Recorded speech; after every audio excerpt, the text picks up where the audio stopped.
15. Cuando lo tenga, dígame un amén pentecostal. No, hermano. A ver, ¿cuántos pueden decir amén? Verso 15, escuche bien la palabra. Los admiro, los felicito que han traído sus Biblias. Los jóvenes, pónganse de pie, que veo algunos sentaditos, si se puede, y están sanitos, de pie para reverenciar la palabra. Dice Pablo, por el Espíritu Santo: por esta causa también yo, fíjense bien, hermanos, habiendo oído de vuestra fe en el Señor Jesús, en la fe de los santos de la iglesia en Éfeso, y de vuestro amor para con todos los santos, ellos eran caritativos, amorosos, solidarios. Dice Pablo: no ceso de dar gracias por vosotros, haciendo memoria a vosotros en mis oraciones. Verso 17: para que el Dios de nuestro Señor Jesucristo, el Padre de gloria, los dé espíritu de sabiduría. Diga conmigo, sabiduría. Número 2, y de revelación en el conocimiento de Él. ¿Quién es Él? Jesucristo. Diga conmigo, Jesucristo. A ver, digámoslo toda la iglesia: Jesucristo. Alumbrando los ojos de vuestro entendimiento, para que sepáis cuál es la esperanza a que Él os ha llamado, y cuál es la riqueza de la gloria de su herencia en los santos. Número 2. Y número 3, y cuál la supereminente grandeza de su poder para con nosotros, los que creemos. ¿Quiénes creen aquí? Amén. A ver, los que creen, levánteme la mano para ver si hay que ser el llamado hoy. Aleluya. Los que creemos, según la operación del poder de su fuerza, la cual operó en Cristo. ¿En quién operó, hermanos?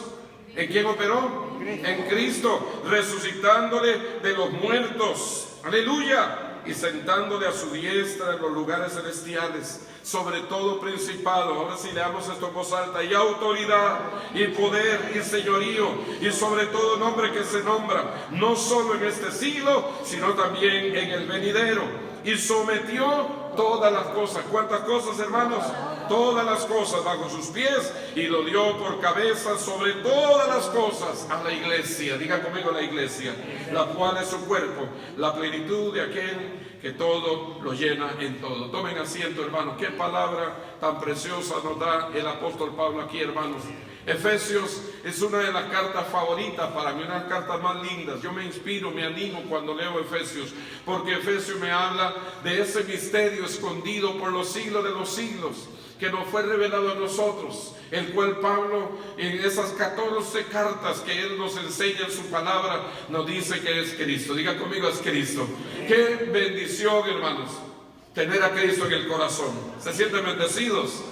Tener a Cristo en el corazón, y no solamente tener a Cristo en el corazón, sino vivir por Cristo. Porque Pablo decía: porque para mí el vivir es Cristo. Dígalo conmigo: el vivir es Cristo. La razón de nuestra esperanza, la motivación de la vida, los anhelos del corazón deben de estar resumidos en Cristo. En Él tenemos todas las cosas, y en Él, hermano, somos, dice el apóstol, somos y nos movemos. Diga conmigo, somos. A ver, levánteme la mano los que dicen somos. En Él somos y nos movemos. Por eso es que es importante la dirección de Dios, la guianza del Espíritu Santo en nuestra vida. Romanos 8, dice el apóstol Pablo, que todos los que somos hijos de Dios, aleluya, estos somos guiados. No por el, mire, no sé si a usted le ha pasado, no sé, y esto lo voy a poner hoy como fundamento, hermanos, y ya voy a ir al detalle. Pero fíjese, usted pone el WhatsApp o pone el Google Maps, y de pronto a usted o se le acabó la batería, o se confundió el GPS, y ¿qué hace usted en medio de la montaña ahí perdido? ¿Qué hace usted en medio de ese camino que no sabe ni para dónde va? Y le da y le pucha y le hace y no le funciona, y lo resetea el celular, y resulta que le pide un código que usted no se acuerda. Y usted dice: ¿ahora qué voy a hacer? Ahora estoy aquí en medio de la nada, no sé ni para dónde ir. Con el Espíritu Santo no es así. Aleluya. ¿Alguien dígame? Con el Espíritu Santo no es que usted tiene que resetear, no. Usted tiene que conectarse con el Espíritu de Dios. Porque la palabra dice que el Espíritu Santo de Dios nos guiará, dice Juan 14, nos guiará a toda verdad. Y si nos guía a toda verdad, nos llevará a todo lugar también. Amén, ¿no, José? Nos llevará a todo lugar. Y eso es muy importante, hermanos, que seamos guiados por el Espíritu Santo del Señor. Hay situaciones, hay problemas, hay circunstancias en la vida que a veces no sabemos qué decisiones tomar. ¿Le ha pasado eso? Levánteme la mano. No sabemos qué decisión tomar. Son situaciones a veces familiares, a veces son económicas, a veces son situaciones de trabajo que de pronto les sale una mejor oferta y tienen que dejarlo todo aquí para irse a un lugar que no conoce, a volver a reiniciar, a volver a empezar. Y a veces hay decisiones, hermanos, en la vida en las cuales no sabemos qué hacer. ¿Qué es lo que tenemos que hacer? ¿Qué es lo que nos ha llamado el Señor? Pues, hermanos, metámonos en el Señor que en oración. ¿Alguien dijo amén? Metámonos en el Señor en la búsqueda de Dios. Programemos el GPS del Espíritu, hermano. Metámonos con Él, activémonos con Él. Espíritu Santo, dirige mi vida. Espíritu Santo, guíame, enséñame, ayúdame. No sé qué hacer con esta situación, estas circunstancias, este problema en el hogar, la familia, a veces financieras, a veces de trabajo, hermano. Y yo le garantizo como que hoy estamos aquí presentes adorando a Dios, que el Espíritu Santo lo va a guiar a toda verdad, porque eso es lo que Él dice en su palabra. Y sea todo hombre mentiroso, dice la Escritura, mas Dios es veraz. Cuando usted y yo doblamos nuestras rodillitas al Señor y pedimos la dirección al Señor, Él va a estar presto para guiarnos. Alguien, hermano, dígale que está al lado, ¿estás oyendo? Dígale, ¿estás oyendo? Él va a estar ahí presto para guiarte, para ayudarte, para motivarte, para, hermanos, para dirigirnos a lo mejor, porque Él sabe que es lo mejor para nosotros. A veces estamos pidiendo, incluso, voy a ir un paréntesis aquí, pedimos cosas al Señor, que a veces le decimos, bueno, Señor, pero ¿por qué no me respondes si yo estoy orando por esto? Y a lo mejor no es lo que Dios tiene para usted. Dios tiene algo mayor que lo que usted cree que es lo mejor para su vida. Me estoy explicando. Y cuando oramos, el Espíritu Santo viene para guiarte a eso mejor. Cuando el Señor llevó, mire, la travesía en el desierto, que le hemos estudiado aquí todo el libro del Éxodo, hermanos.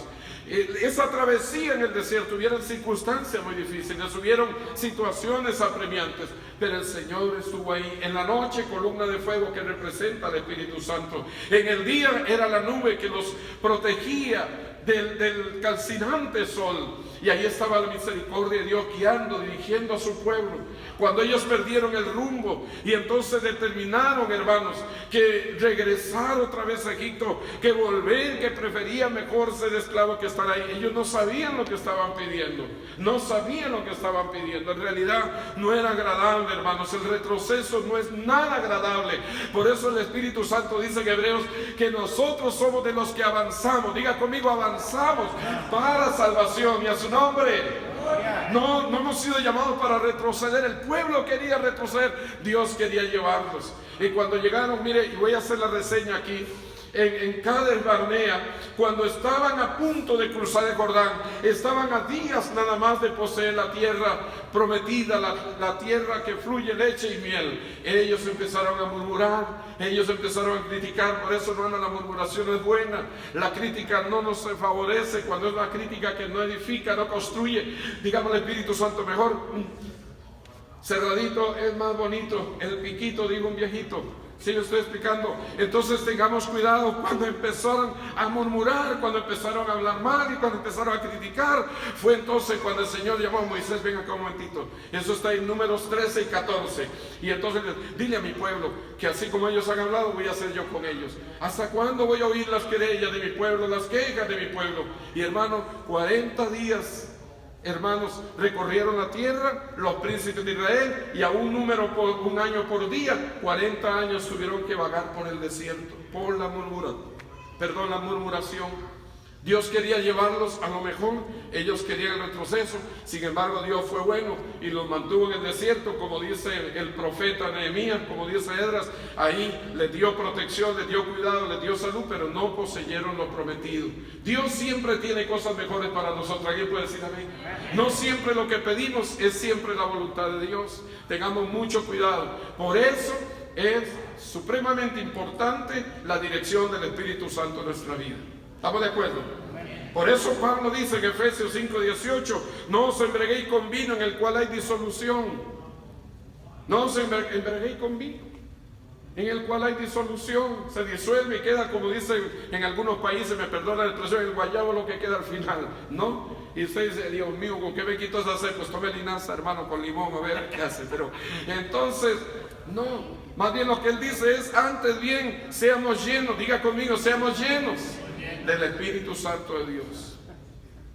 Porque si somos llenos del Espíritu Santo de Dios, podremos ser guiados por el Espíritu Santo de Dios. Y me gusta tanto lo que sigue diciendo, porque dice, hablando entre vosotros, no es con queja, ni murmuración, ni con crítica, hablando entre vosotros con salmos, con himnos, con cánticos espirituales, cantando y alabando al Señor en vuestros corazones. Alguien digo amén. Amén. Dando siempre gracias al Dios y Padre de nuestro Señor Jesucristo por todo y en todo. ¿En cuántas cosas debemos dar gracias, hermanos? ¿En cuántas cosas? No le escucho. En todo y por todo. Pero cuando la persona es llena del Espíritu Santo, tiene, óigame lo que le voy a decir, esto es revelación del Señor, tiene la capacidad de vivir siempre agradecido. No oyeron eso. Clarito, usted lo oyó. Sí. Cuando la persona, oigan esto, Alison, cuando la persona es llena, y no se te olvide, hija, cuando la persona es llena del Espíritu Santo, va a tener la capacidad siempre de ser agradecido.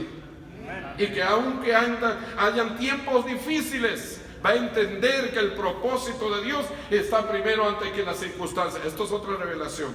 El propósito de Dios está primero antes que las circunstancias. Puede que mis circunstancias no sean las mejores, pero si estoy agradecido, bendigo el nombre del Señor, alabo el nombre del Señor, y aunque a veces sea difícil la situación, el propósito de Dios va a ir más allá de las circunstancias. Amén. Por eso es que el enemigo, óigame, se encarga de que muchas veces apartemos la mirada de Jesús y veamos los problemas. Veamos la fatiga, veamos la situación difícil, veamos la carencia. Ay, que esta mujer que yo tengo, ay, que estos hijos no hacen caso, ay, que este negocio no, ay, que estoy... Entonces el diablo nos quiere llevar a desenfocarnos, a apartar la mirada de Jesús. Y cuando apartamos la mirada de Jesús, ahí sí que estamos en problemas, hermanos. Ahí sí que estamos en problemas porque perdemos el rumbo. Es como cuando decimos en mi país, en Costa Rica, se descochera el GPS. ¿Cómo le dicen en México? Se descalabra o para nosotros se descochera el GPS. Ahí sí que decimos, ¿y ahora qué? No, hermano, conéctese.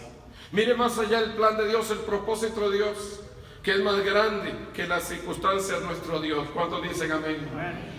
Nuestro Dios es más grande que el problema, las circunstancias, las situaciones, por difíciles que sean. Y debemos de mantener nuestra mirada, nuestro enfoque en el Señor. Por eso Hebreos 12:1 dice puesto, diga conmigo puesto, los ojos en Jesús. ¿En quién debemos de poner nuestros ojos? ¿En quién debemos de poner nuestros ojos, hermanos? En Jesús como autor, diga conmigo como autor, aleluya, y consumador de la fe. Y si tu mirada está ahí, hermano, caerán a tu lado 1000, dice el salmista, capítulo 91. Caerán a tu lado 1000 y 10,000 a tu diestra, mas a ti no llegará. Dígase usted mismo, mas a mí no llegará. Dígaselo usted mismo, háblele a su alma como hacía David, mas a mí no llegará. ¿Sabe por qué no llegará? Porque dice David, porque has puesto a Jehová, que es tu esperanza, por tu habitación. Y cuando Él es nuestra habitación, estamos protegidos. Dígale que está al lado, ¿estás oyendo? Estamos protegidos, estamos cubiertos. Por eso que usted entra, sale, va, viene, va a su trabajo, el estudio, hace lo que hace, porque la misericordia de Dios nos abraza, nos cobija, el favor de Dios está con nosotros. ¿Cuántos dicen amén? Entonces hay dos cosas aquí muy importantes, hermanos.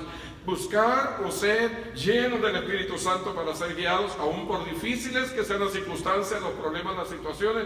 Siempre, hermano, siempre es importante estar en oración pidiendo al Espíritu Santo su dirección. ¿Estamos de acuerdo? No siempre lo que pedimos va a ser lo mejor para nosotros. Dios siempre tiene algo mejor para nuestra vida. ¿Alguien puede decir amén? La voluntad de Dios, recuerde, para el pueblo de Israel era que ellos poseyeran la tierra que fluye leche y miel, pero ellos se quedaron en el desierto. Mentalidad de desierto. Hay que cambiar esa mentalidad y tener una óptica diferente del propósito de Dios. Decir, no, Dios tiene lo mejor para mí, y aunque sea difícil a veces el proceso, aunque vengan circunstancias, aunque vengan luchas, aunque vengan pruebas, aunque vengan situaciones carentes económicas o demás, yo voy a confiar en mi Señor, porque Él siempre tiene algo mejor para mí. Dígale, yo lo creo. Dígalo conmigo, yo lo creo. A ver, puede poner su manita ahí y decir, yo lo creo, con todo mi corazón, yo lo creo. El creer hace la diferencia. Y lo segundo, después de ser lleno del Espíritu Santo, mantener nuestro enfoque en el Señor. Ser guiados y mantener nuestro enfoque en el Señor. Amén. Que el propósito de Dios va más allá de toda circunstancia. Que Dios es más grande que toda circunstancia. Que Dios es más grande que el problema. Ese es el diablo, te reitero, viene a nuestra mente a traernos hermanos, desánimo a que nos desenfoquemos del plan y el propósito de Dios, o de apartar la mirada del Señor, que empecemos a ver lo que nos rodea y ahí flaqueamos, ahí fallamos. No. Usted manténgase con sus ojos puestos en Jesús como autor y consumador de la fe. ¿Estamos de acuerdo? Es un consejo, hermanos. Y para eso quiero, hermanos, que vayamos aquí a Efesios 1, lo que acabamos de leer, porque Pablo oraba. La iglesia de Éfeso era una iglesia extraordinaria, pero ya en Apocalipsis el Señor hace ver una actitud que tomó la iglesia, que luego ustedes me han oído hablar de esto otras veces, y ellos habían dejado el primer amor. Pero era una iglesia extraordinaria, que era una iglesia que caminaba en el poder, la manifestación del Señor, en el servicio al Señor. Y Pablo había oído de la fe de ellos y del amor de ellos. Por eso es que aquí Pablo enfatiza: habiendo oído de vuestra fe y del amor de ustedes. Qué lindo es que en la iglesia de Jesucristo, en términos generales, se oiga de la iglesia de Nashville, que la iglesia de Nashville es una iglesia de fe. Diga conmigo, la iglesia de Nashville. Vamos, dígamelo otra vez. La iglesia de Nashville es una iglesia de fe, pero también es una iglesia de amor. Es una iglesia que ama. ¿Cuántos dicen amén? Hermanos, si no estuviéramos aquí, porque estamos aquí por el amor primeramente al Señor y el amor a nuestra comunidad. Y tenemos que aprender eso, amar donde Dios nos ha establecido. ¿Alguien dijo amén? Y yo doy gracias a Dios por las personas que recién han llegado, por los que nos visitan hoy. Le animamos para que ustedes crezcan en la vida de fe. Romanos 10:17 dice que la fe, digan conmigo, la fe viene por el oír, y el oír por la palabra de Dios. ¿Estamos de acuerdo? El oír por la palabra de Dios. Crezca en la vida de fe. Crezca en la vida de fe. Que sin fe, Hebreos 11:6 dice, es imposible agradar a Dios. Pero también hay que crecer en amor, que el amor se irradie, se imparta, que el amor se pueda sentir, se pueda reflejar, que el amor sea nuestro estandarte en ese lugar, en donde quiera que nosotros estemos. ¿Alguien dice amén? Y por eso Pablo, ahí en el versículo siguiente, 16, decía que él no cesaba, o sea, incansablemente daba gracias. ¿Usted sabe lo que eso significa? Daba gracias por la iglesia. Cuando él tenía la oportunidad, porque usted sabe que Pablo hizo 3 viajes misioneros. Un día vamos a estudiar esto. Hizo 3 viajes, a lo mejor ya usted lo conoce, ya lo sabe, lo ha estudiado.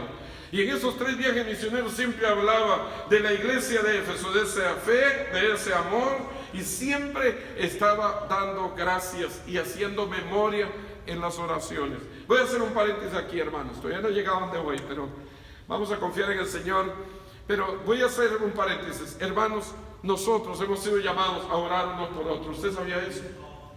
Hemos sido llamados a orar unos por otros. Ora usted por los hermanos que tiene a su lado, que le rodea.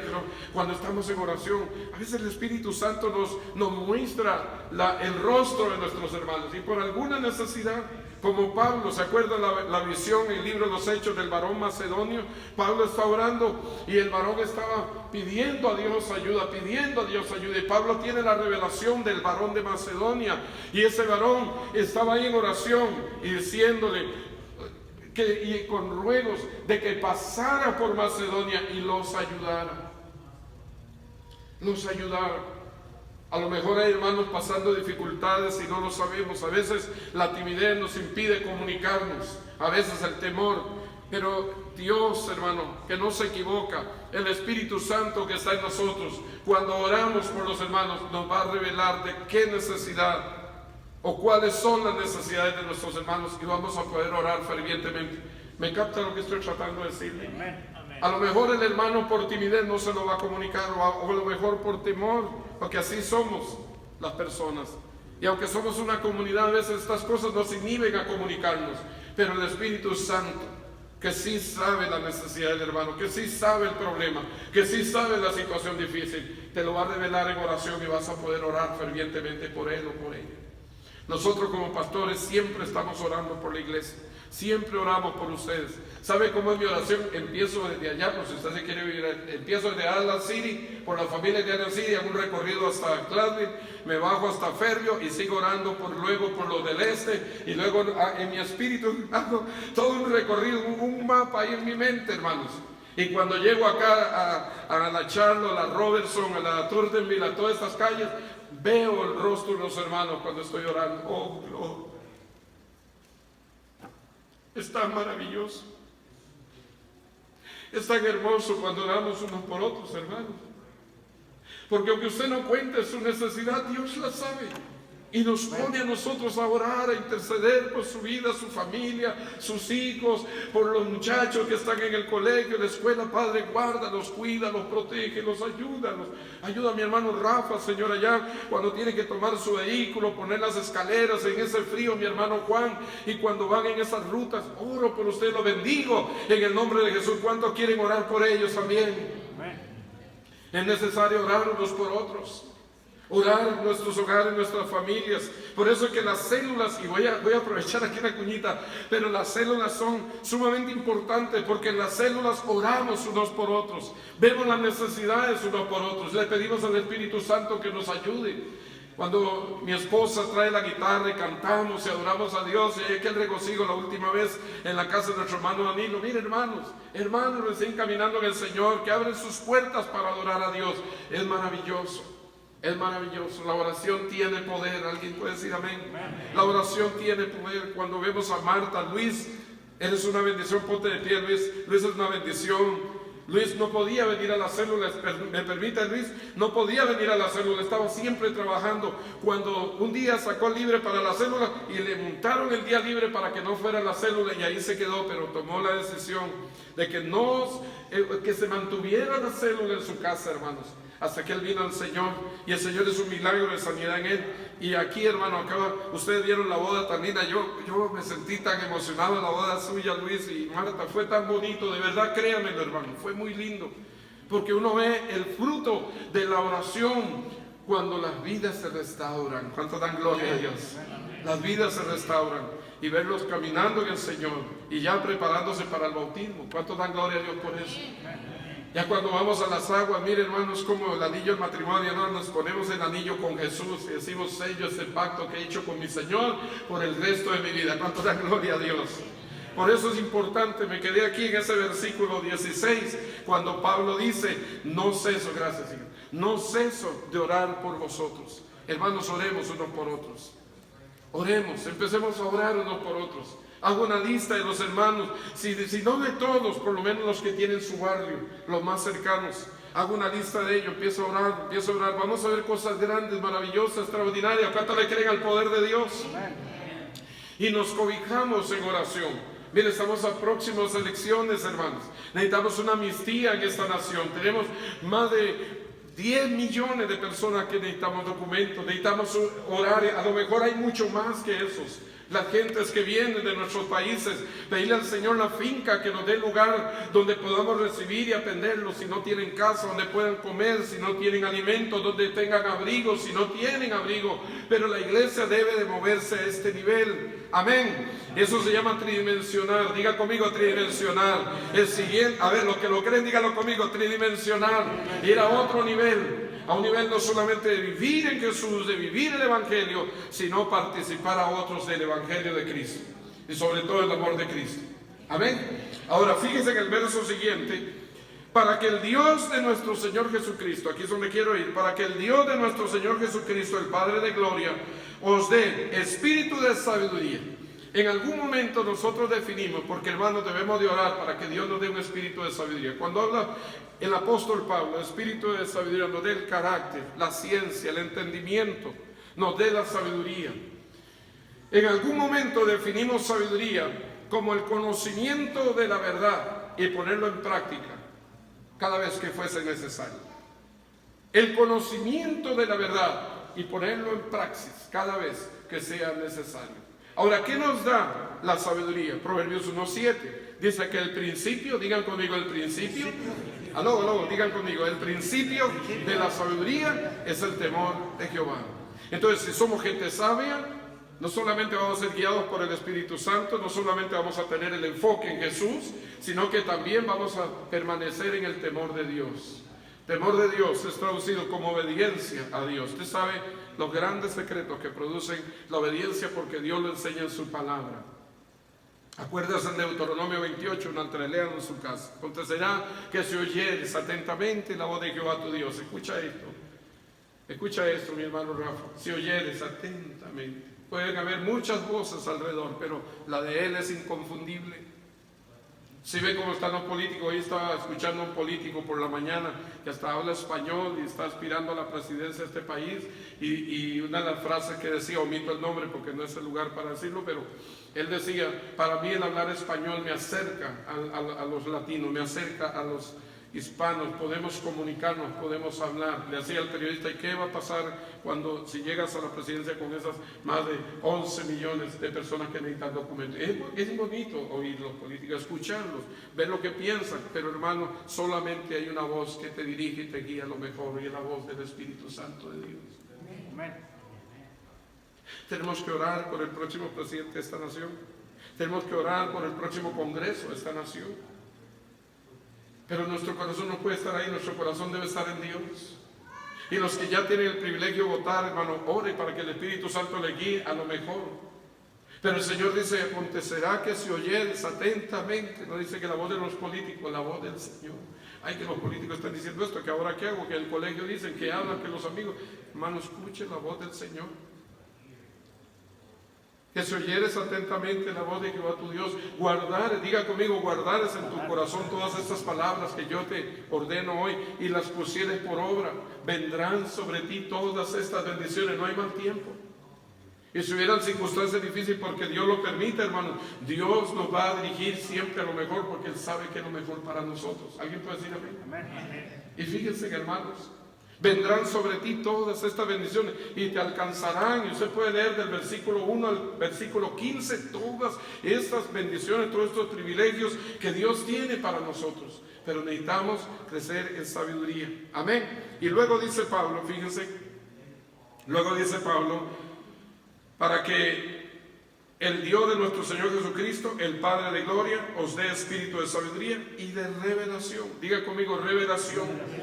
La revelación es una palabra en griego que significa escurriendo el velo o corriendo. Si usted en la mañana, cuando usted se levanta, ya se refresca, va a tomarse un café y quiere que la luz de su casa, del sol, entre a sus salas, y hay sol en ese momento, ¿qué es lo que usted hace? Corre las cortinas. Y usted puede ver más allá de las cortinas, puede ver los árboles, puede ver las aves, puede ver las flores, puede ver, en fin, lo que usted puede observar detrás de esas cortinas.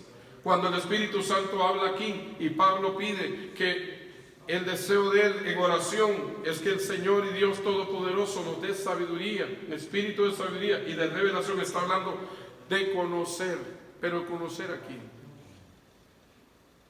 Conocer a quién. Dice, para que seas lleno del conocimiento de nuestro Señor Jesucristo. ¿Alguien puede decir amén? Entonces quiere decir que necesitamos la sabiduría. Diga conmigo, necesitamos la sabiduría y necesitamos la revelación de quién es Jesucristo. Muchas veces los conceptos o las ideas que tenemos de Cristo, hermano, están correctas, pero realmente necesitamos conocer en sabiduría y revelación quién es Él. ¿Estamos de acuerdo? ¿Estamos de acuerdo? Porque usted no está en Cristo por estar, usted no vino a una religión. Usted vino al conocimiento del Hijo de Dios. Y es necesario que lo veamos a través de la sabiduría de Dios y que lo conozcamos a través de la revelación de Dios.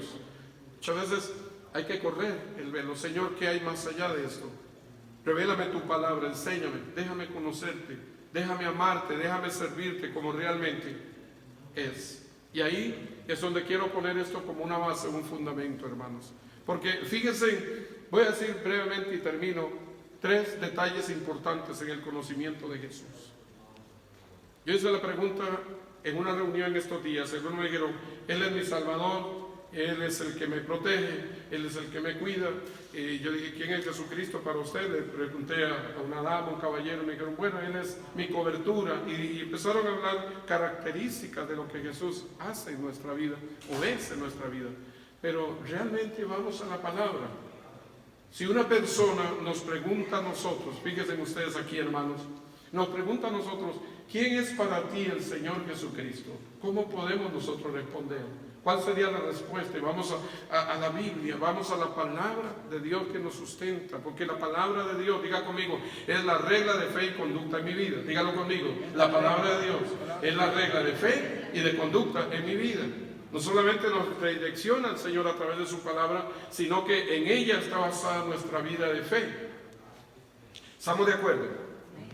En ella está basada nuestra vida de fe. Entonces, Si usted puede marcar en su Biblia, es más, inclusive ábrala en Mateo capítulo 16. Abra su Biblia un momentito, en Mateo 16. Se va a sorprender de algo muy interesante. Fíjese en Mateo capítulo 16. Jesús, en un momento indicado, hizo la pregunta. Él estaba en la región de Cesarea de Filipo. Dios me dio la oportunidad de estar ahí en la región de Cesarea de Filipo. Ahí estaba el palacio de Herodes, ahí estaba el hipódromo, ahí frente al mar Mediterráneo, un lugar hermosísimo. Ahí fue donde Pedro fue traído de Job, del puerto de Jafo, y fue traído a la casa de Cornelio. Dios me dio el privilegio de caminar por las calles de Cesarea de Filipo. Me dio el privilegio de conocer el Coliseo Romano, donde se hacían grandes asambleas. De ahí llegó Pablo antes de su último viaje a Roma, cuando iba a ser muerto. Eso está en el libro de los Hechos, capítulo 28. Y fue una experiencia muy linda. Quería tener más tiempo, pero teníamos que irnos. Recorrimos 22 lugares de Israel en 3 días, hermano. En 3 días. 22 sitios bíblicos completamente, no lo que dice la tradición o la religión.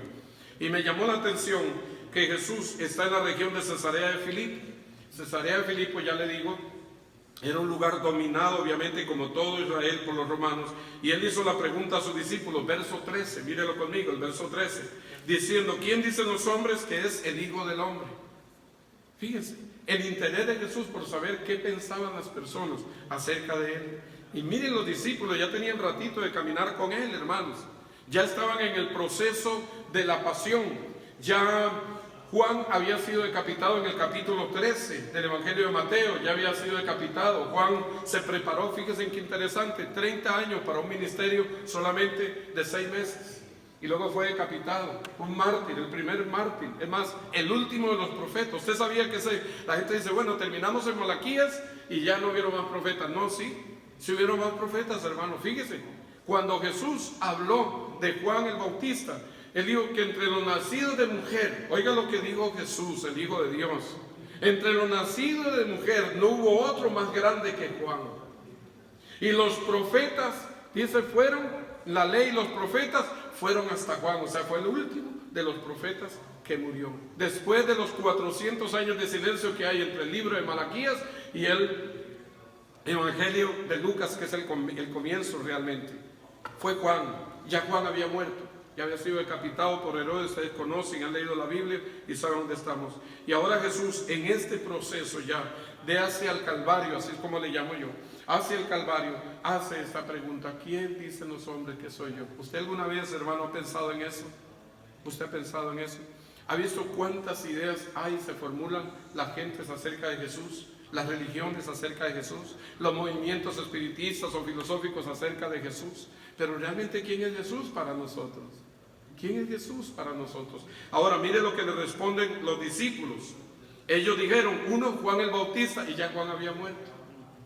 Fíjense. Otros dijeron ahí que era Elías. Y Elías se había ascendido, había sido traspuesto por Dios. ¿Recuerdan cuando el Señor lo traspuso? Se lo llevó un carruaje de fuego. Y ahí está Eliseo pidiendo y peleando. Me gusta mucho esto porque Eliseo está pidiendo la misma unción que tenía Elías, pero doble. Mire qué ambición espiritual tan buena. Diga conmigo, qué ambicioso. Pero qué bueno, porque a Dios le gustan los ambiciosos espirituales. ¿Usted sabía eso, hermanos? A Dios le agradan los ambiciosos espirituales. Él dice, yo quiero lo mismo, Elías, pero doble. Y entonces Elías, ¿qué hizo? Lanzó su capota. Y ahí, hermano, empezó el ministerio de Eliseo también, que fue muy sufrido. Pero Elías fue traspuesto por Dios. Y en algún lugar del universo el Señor lo tiene. No me atrevo a decir dónde, porque no lo sé, la Biblia no lo dice. Solamente dice que a Enoc, que dice Génesis 5, a Enoc, si usted lo ha estudiado, ¿saben quién es Enoc? Levante la mano los que saben quién es Enoc. Enoc, mire como 4, ¿no? Génesis 5, necesitamos leer más la palabra. Dice que Enoc lo traspuso Dios, se lo llevó Dios. ¿Por qué? Porque Enoc era un hombre que caminaba con Dios. Y lo mismo hizo con Elías. Algunos eruditos sabios dicen que estos dos hombres van a venir después del arrebatamiento de la iglesia y van a cumplir una misión en Jerusalén de predicar el evangelio al pueblo de Israel en aquellos días. Y harán también señales, y habrán prodigios, como en los días de Elías, como en los días de Enoc. Pero la gente decía, él es Elías. Otros decían que era Jeremías, a lo mejor ya lo habían visto llorar, como el pastor Olivier, ¿verdad? Siempre me salen unas cuantas lágrimas cuando estoy. Es que, hermano, me emociona tanto hablar del Señor, amo tanto hablar su palabra. Es que cómo no amarlo, cómo no servirle, cómo no hablar de su palabra si su palabra es sabiduría eterna. Qué triste me da cuando, y voy a hacer un paréntesis, cuando hay gente que descuida la lectura de la Biblia, la tienen desestima. Como aquellas casas que vamos a llegar, ¿y dónde está la Biblia? Nadie sabía dónde estaba la Biblia. Una casa de 40 años de cristianos, no sabían dónde estaba la Biblia. Leí una frase un día de estos, una frase muy linda, decía: una Biblia hecha a pedazos es sinónimo de un corazón que no lo está. Porque un corazón que se aboca a la lectura, obviamente las páginas se gastan, se rompen, se van cayendo las páginas, pero el corazón se va renovando. El corazón cada día es mejor, la vida es mejor. Hermanos, hago un paréntesis aquí, a lo mejor sería hasta aquí que Dios quiere que hable, pero le decía, no fue si fue un Leo o ayer al grupo de evangelismo, y yo le decía, qué hermoso es tener la Biblia en nuestras manos, saber que es el libro que vino del cielo. Así como Jesús lo recibimos enviado de Dios para la redención de nuestros pecados y de la liberación de nuestra vida, este libro lo recibimos del cielo, vino del mismo trono de Dios. Por eso es que la Biblia habla de todos los planes y los propósitos de Dios, desde el principio de la creación hasta el final del Apocalipsis. Y es el libro no solamente de la redención del hombre, es el libro del cielo, hermanos. Y si aprendemos a conocer su palabra, conoceremos el cielo. Óigame, déjame decirle un aspecto que Dios me mostró en estos días. Cuando lleguemos al cielo, los que no solamente lo amamos a Él, sino que amamos su palabra, el cielo no va a ser extraño para nosotros. Una de las cosas que sucedió, y voy a decirlo como un testimonio y me perdona que use mi vida de ejemplo, yo le decía a mi esposa, ves estas calles, vamos, hemos recorrido muchos lugares, hemos ido a las células y todo, y me decía, es que yo me siento que todo esto es familiar para mí, me decía ella. Y es que cada vez que yo podía conectarle en el teléfono, mostrarle un lugar y que lo viera por el FaceTime y que habláramos, cuando ella llegó aquí todo era familiar, no ha sido extraño, no ha sido difícil para ella. Hermano, lo que Dios nos muestra a través de su palabra, nos lo muestra para cuando usted esté allá, en ese momento de dormir en esta vida, de cerrar tus ojos y despertar, no te sientas extraño, te sientas familiarizado con el Señor Jesús y con el cielo mismo. ¿Cuántos dicen amén? Yo les he contado la historia de María, de Jorge Isaac. Cuando estaba joven leí en el colegio y nos ponían los profesores a estudiar, de verdad que nos ponían a estudiar. Y María había salido en aquel entonces, le estoy hablando de los años 70 nos ponían a estudiar la historia de María, Jorge Isaac. María fue escrito en tercera persona. Jorge Isaac es verdaderamente el Efraín que cuenta la novela. Eran dos primos hermanos judíos. María había sido traída a Inglaterra porque quedó huérfana y entonces llegaron a un lugar en Buga Valle, en Cali. Ahí tenía la hacienda del paraíso, su padre, don Jorge Isaac Escarpeta. Y entonces, su tío, entonces él recibe a María y Efraín se enamora, pero con un amor, hermanos, un amor de verdad que el cielo y las estrellas estaban así. ¿Cuántos se han enamorado así alguna vez en la vida? De su esposa o su esposo, levante la mano. Nadie, bendito Dios. Estamos a echarle matrimonio. Este hombre le daba el cielo y las estrellas, hermano. Este hombre metía las manos en los rosales y las espinas se metían con darle las rosas a María. Oigan, la amaba. Pero como el amor era imposible para ellos por ser primos hermanos, los padres de Efraín lo separaron y lo enviaron a Inglaterra a estudiar medicina. Esa separación le costó a María enfermarse.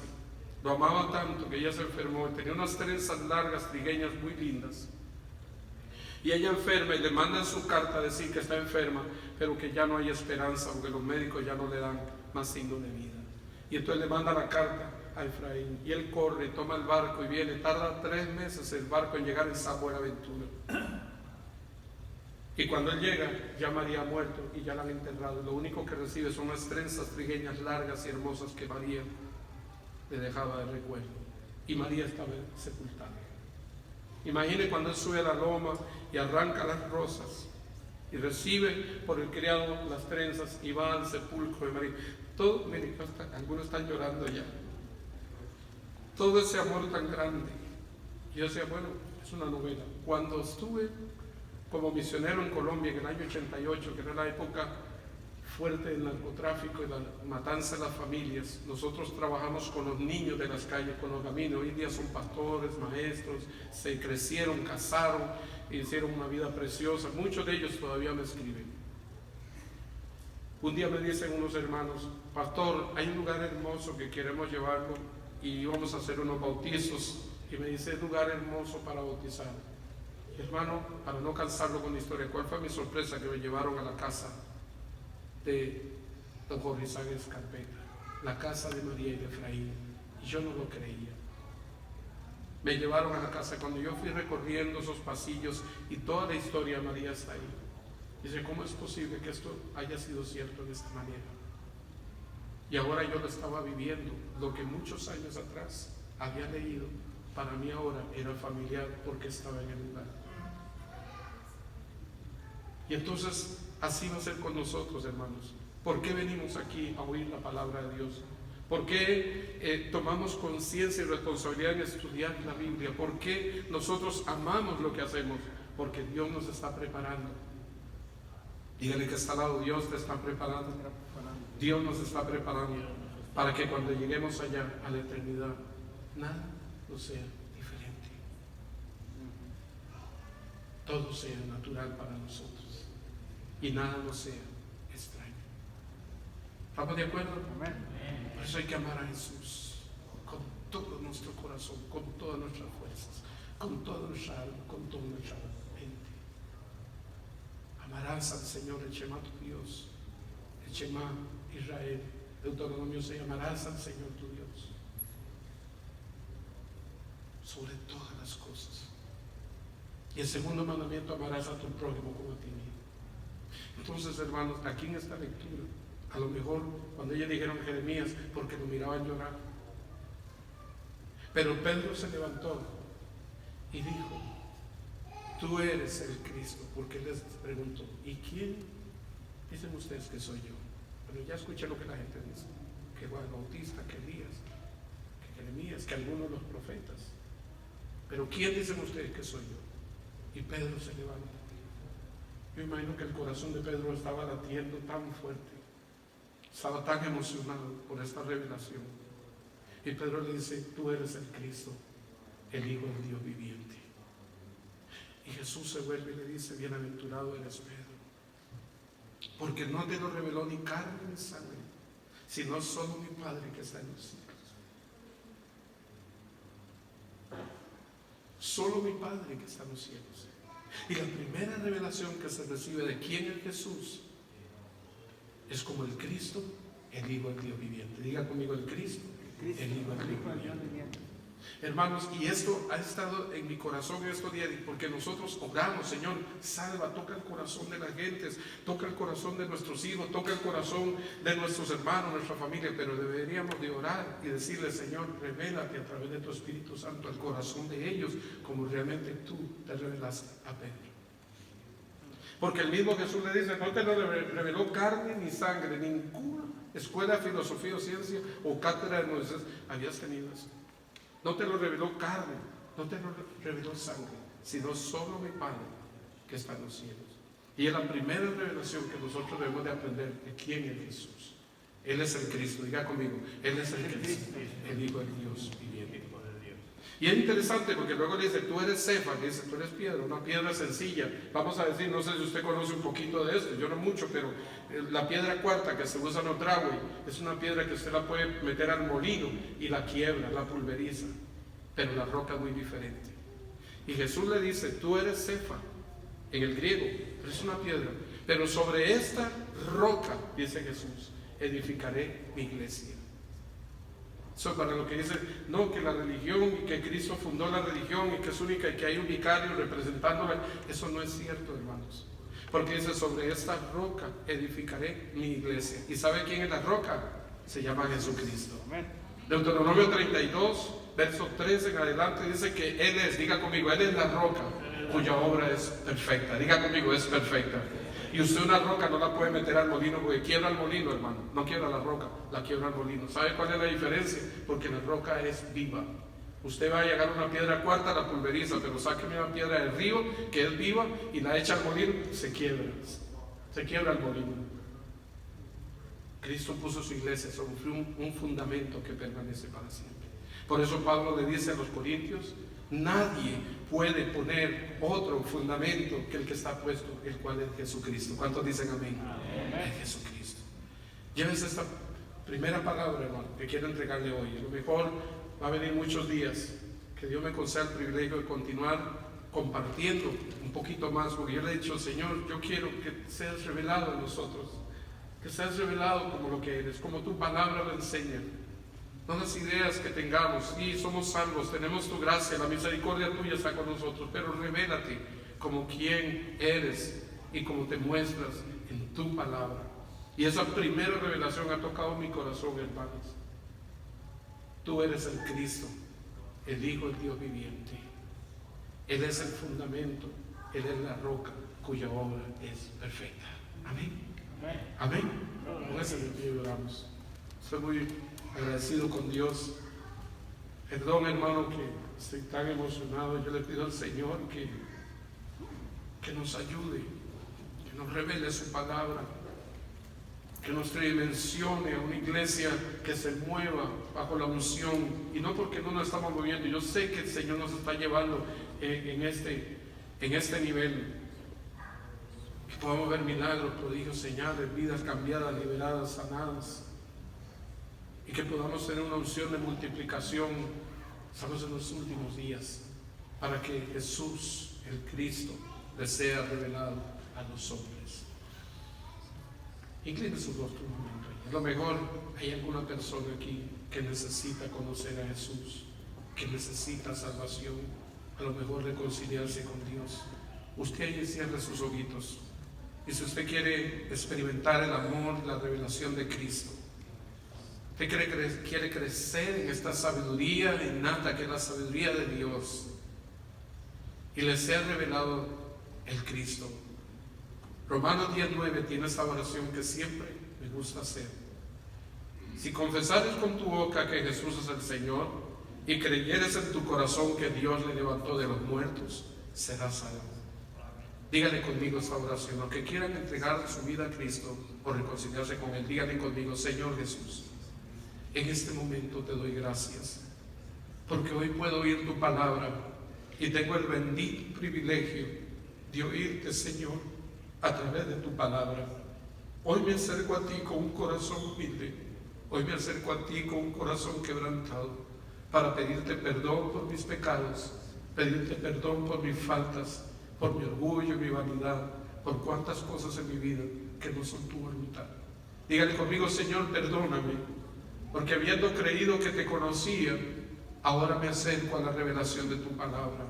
Quiero conocerte como el Cristo, el Hijo del Dios viviente. Señor, muéstrate a mi corazón. Perdóname todos mis pecados. Límpiame con tu sangre preciosa. Lávame de toda mi maldad, de toda mi iniquidad. Y Señor, hazme libre de la condenación eterna, de la enfermedad, de la miseria, del flagelo del mundo, del pecado mío. Señor, límpiame y libérame y sálvame. Por favor, te lo pido. Escribe mi nombre en el libro de la vida y séllame en esta hora con tu Espíritu Santo. Todo lo que soy, lo que tengo, te lo entrego a ti, Señor, y te doy gracias por el amor y la misericordia que hay en ti. En el nombre de Cristo Jesús, Señor, oramos y te damos.